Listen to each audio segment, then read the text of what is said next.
नमस्कार. Home minister को powered by ॲक्टिव्हिल 2-in-1च्या या भागात मी आदेश बांदेकर आपल्या सगळ्यांचं मनापासून स्वागत करतो.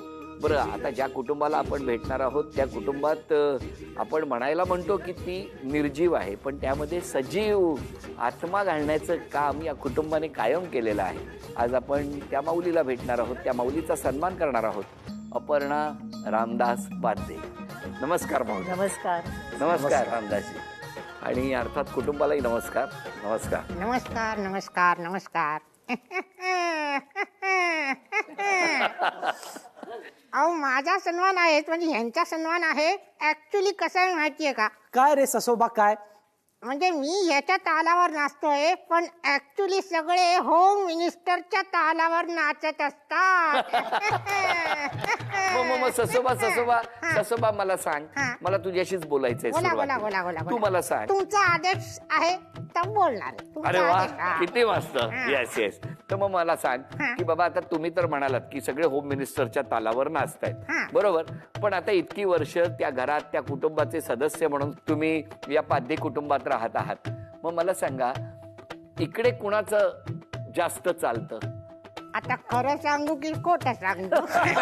ससोबा कायम खरंच बोलतो. तुमचा आदेश आहे म्हणजे खरं बोलायलाच हवं. ऍक्च्युली कसं आहे माहितीये का? खरं म्हणजे होम मिनिस्टरच चालतं. आता पुढची स्टोरी या सांगतील. किती छान ससोबा. आणि आता सुरुवात करूया आजच्या गप्पांना.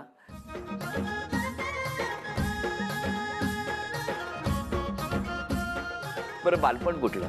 बालपण म्हणजे तसं मुंबईतलंच, पण त्याच्या आधी 7वी पर्यंत मी पुण्याला होते. म्हणजे मी नेहमी म्हणते मी सुरेखा पुणेकर नसले तरी अर्धी पुणेकर आहे. आणि लग्नाला किती वर्ष झाली? लग्नाला 41 वर्ष झाली. आता 42 होतील फेब्रुवारी महिन्यात. घ्या उखाणा. बोहल्यावरून पळाले ते होते स्वामी समर्थ रामदास.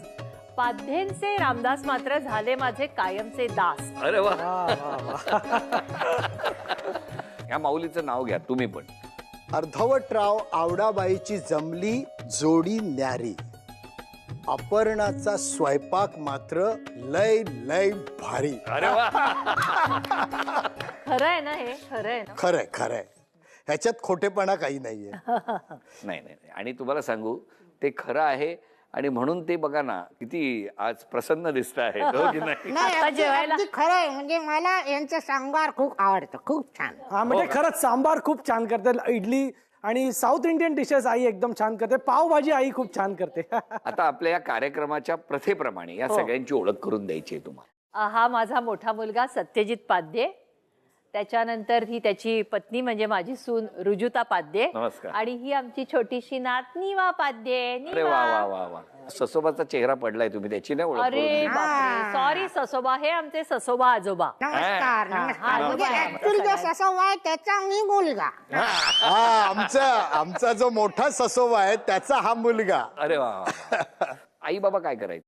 आई वडील मुंबईतच होते पहिल्यापासून. वडील इंजिनियर होते. आई आहे. आई पण, वडिलांना गाण्याची खूप आवड. आणि आई म्हणजे हाऊस वाईफ, पण तिचाही आवाज छान होता. त्यामुळे आम्हाला सगळ्यांना गाण्याची खूप आवड निर्माण. मग ती आवड तुमच्यात पण होती? हो. गाण्याची? हो. तुमचं बालपण कुठलं?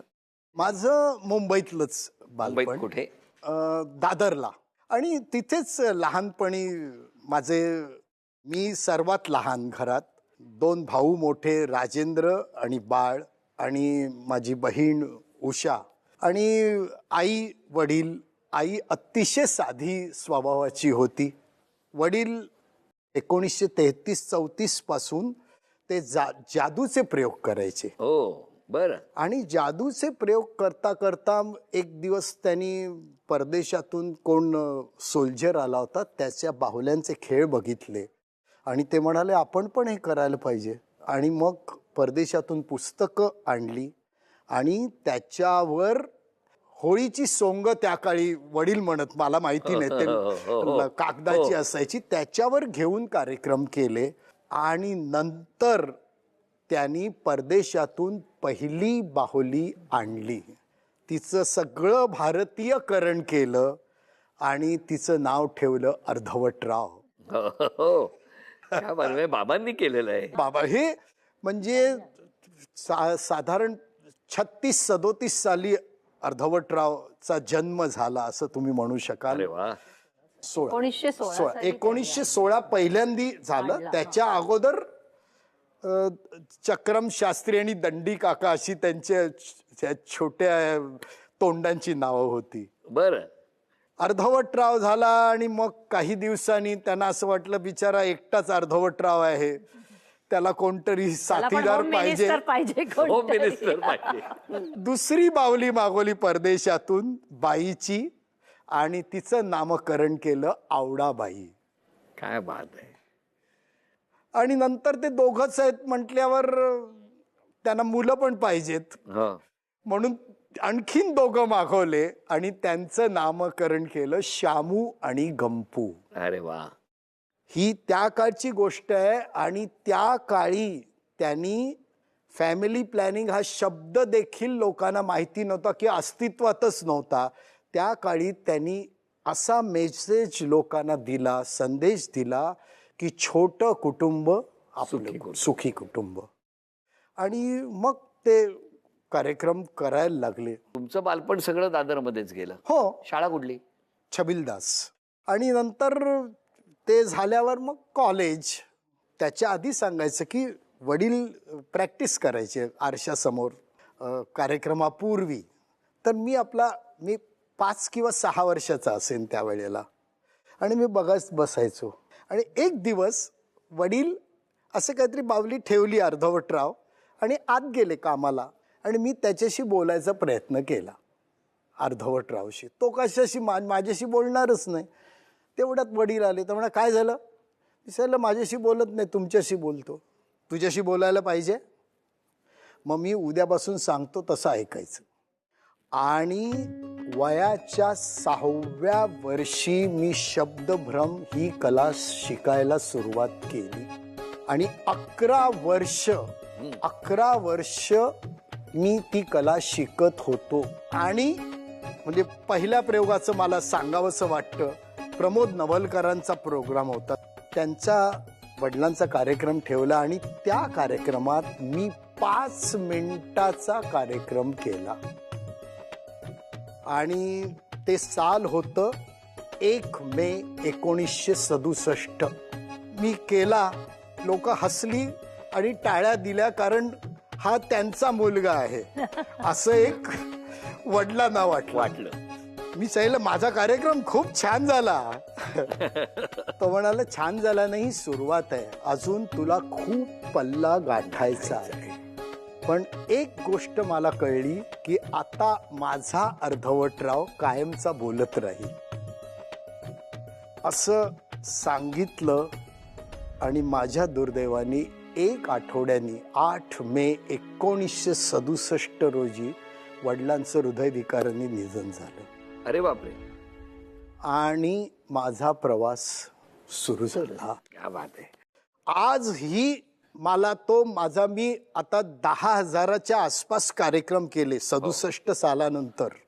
पण आज देखील मला तो पहिला कार्यक्रम आठवतोय, अजूनही आठवतोय. आणि वडिलांची त्यांच्या डोळ्यात आलेलं पाणी मला अजूनही मी विसरलो नाही. मला तुम्हाला विचारायचंय, बरोबर, या कुटुंबातला हा प्रसंग ऐकल्यानंतर कसं वाटतं आज बाबांकडे बघताना? खूप बरं वाटतं, कारण आजोबांनी ही कला सुरू केली आणि नंतर मी ही कला पुढे करतोय. आणि एक गोष्ट मला बाबांनी सांगितली, म्हणजे मला बाबांनी कधी फोर्स केलं नाही ही कला करायला. अगदी नॅचरली मी पण 7-8 वर्षाचा असताना एक दिवस मला टीचरनी सांगितलं, 7वीत होतो मी, तू कार्यक्रम करशील का, शाळेचं आपलं गॅदरिंग आहे. पिंक पॅन्थर नावाचं मी एक कॅरेक्टर केलं, 5 मिनिटाचे संवाद लिहिले आणि शो छान झाला. आणि सरप्राईज म्हणजे आई बाबा चीफ गेस्ट होते. सुरुवात झाली. मग बाबांनी मला अर्थात जसं त्यांच्या वडिलांनी सांगितलं तसं बाबांनी सांगितलं, आता तू प्रॉपरली करायला लाग कार्यक्रम, म्हणजे शिकायला लाग. मेन नाही, मला खरंच आनंद वाटतो, कारण माझ्या वडिलांनी मला सांगितलं की तू कला शिकली पाहिजेस, पण एक लक्षात ठेव, शिक्षण तुझं झालंच पाहिजे. तुझं शिक्षण it will reflect in your arts. वडिलांना असं मधून इंग्लिश बोलायची सवय, it will reflect in your arts. आणि तंतोतंत हे खरं ठरलं. मी मेकॅनिकल इंजिनियर आहे बाय द वे.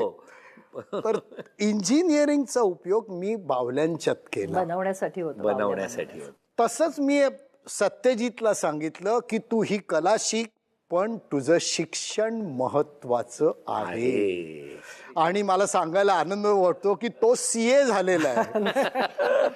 मग आता ऑडिट करताना ह्यांना बसवता सगळ्यांना? हा, ते आहे. म्हणजे काय सगळे हिशोब वगैरे मीच बघतो ना. म्हणजे आम्ही ऍक्च्युली मला थोडस कमिशन हा देतो. म्हणजे जास्तच कमिशन देतो. म्हणजे काय ऍक्च्युली देत नाही. काय करतो माहितीये का, हा याच्या होम मिनिस्टरला सगळे कपडे वगैरे देतो आणि मला जुने कपडे घालतो. पण मग मला सांगा ससोबा, आता जसं यांच्याबद्दल अजून मला बोलायचंय दोघांबद्दल, पण तसं आता सत्यजित आणि तुमचं नाव रुजुता, बरोबर आहे. मग ह्यांच्या कसं काय रे लग्न जमलं, तूच सांग.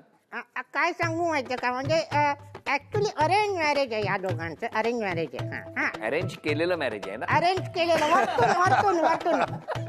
वरतून अरेंज केलेलं मॅरेज. वरतून काय या वरच्या मजल्यावर राहायच्या का? नाही नाही, आता रुजिता तू सांग ऍक्च्युली. काय हो, काय कसं आहे तुमचं सांगा, मग यांच्याशी बोल. आमचं अरेंज मॅरेज आहे. बरेच लोकांना असं वाटतं ह्यांचं लव्ह मॅरेज आहे, कारण असं कसं एकदम, म्हणजे मी अतिशय सामान्य घरातून आलेली आहे आणि सत्यजित म्हणजे प्रॉपर आपल्या ऑनलाईन जसं काय म्हणतात त्याला, ऑनलाईन ज्या वेबसाईट असतात त्याच्यावरून ते ठरलेलं आहे. तू सांग त्याच्या पुढे. येस, ऍक्च्युली कसं आहे की मी बेसिकली शॉर्ट लिस्ट करताना एकच ठरवलं होतं की कलेचा काहीतरी आवड असणारी कोणतरी मला पाहिजे. आणि मी लग्नाच्या वेळी मी एक गोष्ट क्लिअर होतो, मला एक गोष्ट अशी मुलगी पाहिजे होती ज्याला आर्टमध्ये इंटरेस्ट आहे. म्हणजे चित्र खूप छान करते, ज्वेलरी छान डिझाईन करते आणि आता हळूहळू भावल्या सुद्धा डिझाईन करायला ती शिकलेली आहे. म्हणजे कळलं तुम्ही त्याला बोलायला का लावलं. बरोबर आहे. म्हणजे हा याची हिची स्तुती नाही करणार, माझ्या तोंडूनच स्तुती व्हायला हवी ना. किती वर्ष झाली लग्नाला? 8 वर्ष. 2013 साली लग्न झालं. ह्यांनी अरेंज केलं, हो. तुम्ही कसं केलं? नाही, आमचं सुद्धा अगदी म्हणजे काय म्हणतात त्याला, दाखवून. नाही लव्ह मॅरेज नसलं, विवाहोत्तर प्रेम नक्की आहे. प्रेम विवाह नसला तरी विवाहोत्तर प्रेम आहे. मी यशवंत देवांकडेच गाणं शिकत होते आणि त्यांच्या मिसेस कमलताई त्या रामदासची चुलत बहीण, आणि त्यांनी मला हेरलं. हो का? आणि आमचं लग्न म्हणजे शिवाजी मंदिरला ह्यांचा कार्यक्रम होता आणि माझाही तिथे आदल्या दिवशी कार्यक्रम होता एका वाद्यवृंदाचा. तर शिवाजी मंदिरच्या आरशात आम्ही एकमेकांना पाहिलं. काय बघण्याचं, काय खोटं नाही रोमॅन्टिक सांगत, शपथ. हो का? असं आरशात म्हणजे त्यांच्या नाटकाला आम्ही गेलो होतो आणि मलाही म्हणजे माझ्या कलागुणांना वाव मिळेल असा, आणि शक्यतो मुंबईतलाच मनुष्य नवरा म्हणून हवा होता. आणि त्यांचे कार्यक्रम मी आधी दूरदर्शनवर पाहिलेलेच होते, सगळ्यांनीच आपण पाहिले होते, मी शाळेत असल्यापासून.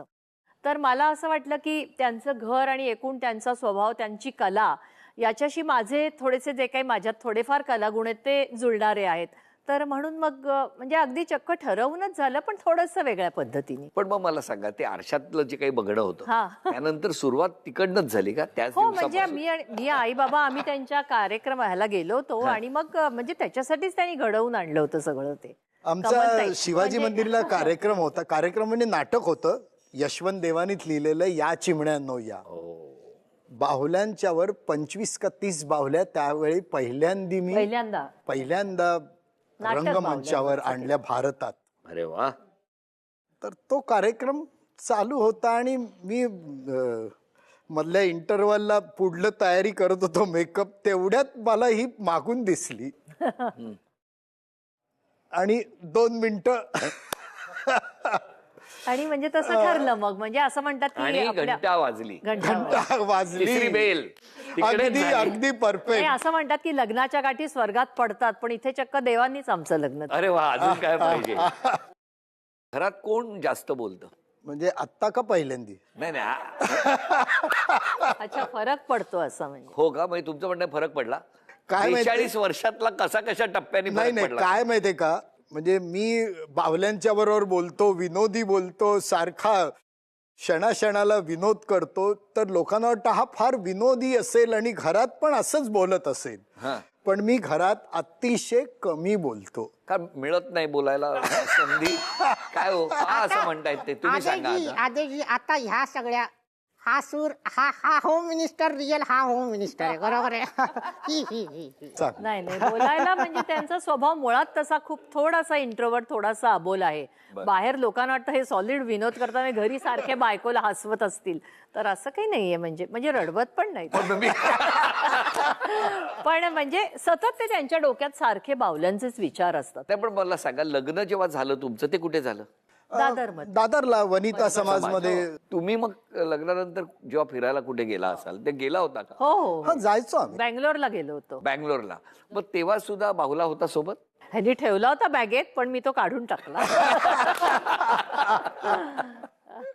42 वर्षाचा सहवास. मला तुम्हाला विचारायचंय रामदासजी, लग्न झालं, लग्नानंतरचा काळ त्यावेळेचा फार वेगळा होता. 42 वर्षापूर्वीचा तो. बरोबर. या सगळ्यामध्ये आज मागे वळून बघताना या माऊलीनं कशी साथ दिली तुम्हाला?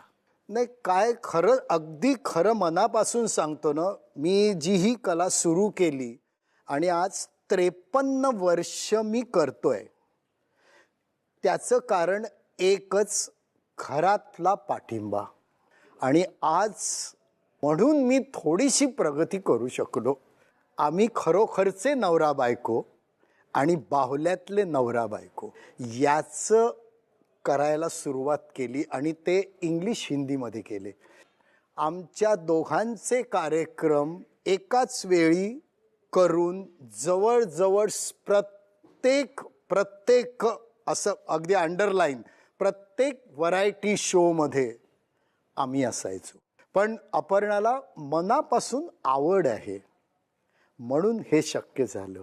आणि पहिल्यापासून माझं म्हणजे टार्गेट होतं ते परदेशी, कारण ही कला भारतापेक्षा परदेशात खूप विकसित झालेली आहे आणि त्यांना त्याचं अप्रूप आहे. आणि बघा ना, त्यावेळेला बाहुला बाबांनी तिकडनं इकडे आणला आणि तुम्ही इकडे जाऊन आपला ठसा उमटवला. एवढंच नाही तर आजच्या मितीला इथून माझ्याकडनं बावल्या ते मागवतात. म्हणजे उलट जे झालं त्याचा मला खूप आनंद आहे. पण या सगळ्याच्या मागे माझे बाबा आहेत, त्याच्याशिवाय मी हे करूच शकलो नसतो.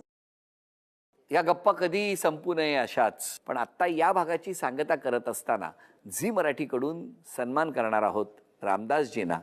रामदासजी, झी मराठीकडून गणपती बाप्पा खूप नमस्कार. गणपती बाप्पा मोरया. या गप्पा अशाच पुढे सुरू राहणार आहेत त्या पुढच्या भागात. या पाहायला विसरू नका. होम मिनिस्टर फक्त झी मराठीवर. नमस्कार.